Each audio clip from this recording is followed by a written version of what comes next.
So with Ikea cabinetry, it's all standard. The only thing that changes is the width. So we're gonna mock one into place. See, we've already started here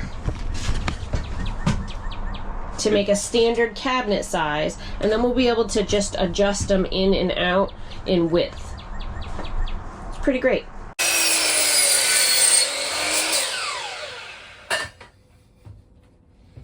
How are those safety squints?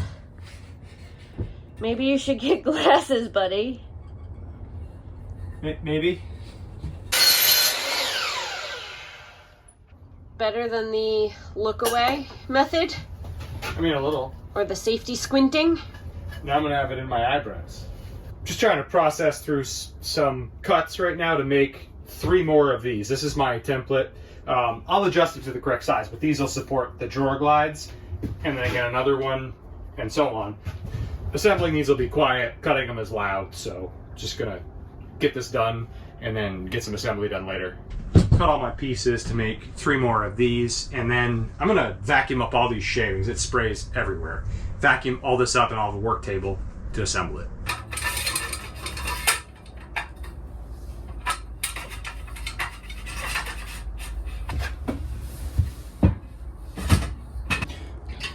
Everything here is still adjustable and has to be adjusted. I'm just getting them vaguely assembled, and I'll figure out where my drawer glide heights are and all those types of measurements afterwards, but just want to get the shapes together to start.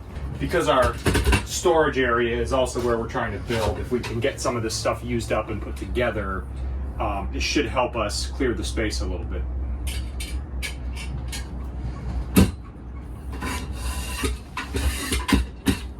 In this case, I'm getting about as lucky as I'll ever get. I've got about less than 1/8 of an inch left over from making 3 cuts, and that's all the waste I had. It'd probably never happen again, but awesome. What we ended up doing was making 1, 2, 3, 4 uniform sidewall frames. So this frame here and this frame here. Then we decided that for this run, and for the sake of mocking it up in this experiment, we were going to do a 15-inch cabinet box here, and a 30-inch cabinet box here, and another 30 over there. What's awesome about the Ikea cabinet dimensions are that the depths and all of that stuff is uniform. And the only thing that changes is the front width of the cabinet box. So in our 80/20 cabinet box, I have a 15-inch bar here for the 15-inch cabinet, and I have a 30-inch bar here for the 30-inch cabinet. A 4-inch kick plus the cabinet box, then let's say a 1-inch to 2-inch countertop will give you that sort of 36-inch height for your sticks and bricks house. In this build, 1, it's not a house, and 2, I need every inch vertically here for another concept, another idea that I have for this build. I haven't engineered it yet. I'm not really sure if it's gonna work. It may be further out from the wall or further back in towards the wall, depending on our wiring runs, our plumbing runs, and everything else that we need to put in here. There's gonna be batteries somewhere. There's gonna be, you know, kitchen stuff somewhere, and we haven't sorted all of that out.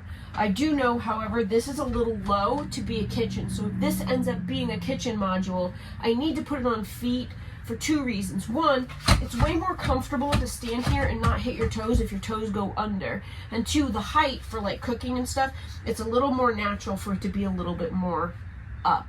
And then if you wanted to use this space as a standing desk or anything like that, it would also be a more ergonomic appropriate height.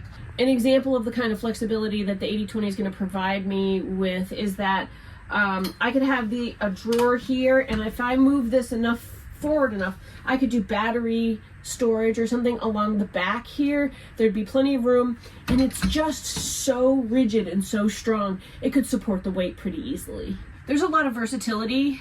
I'll be able to use shelves, drawers, different types of pull-out mechanisms, all kinds of different things for the interior space here.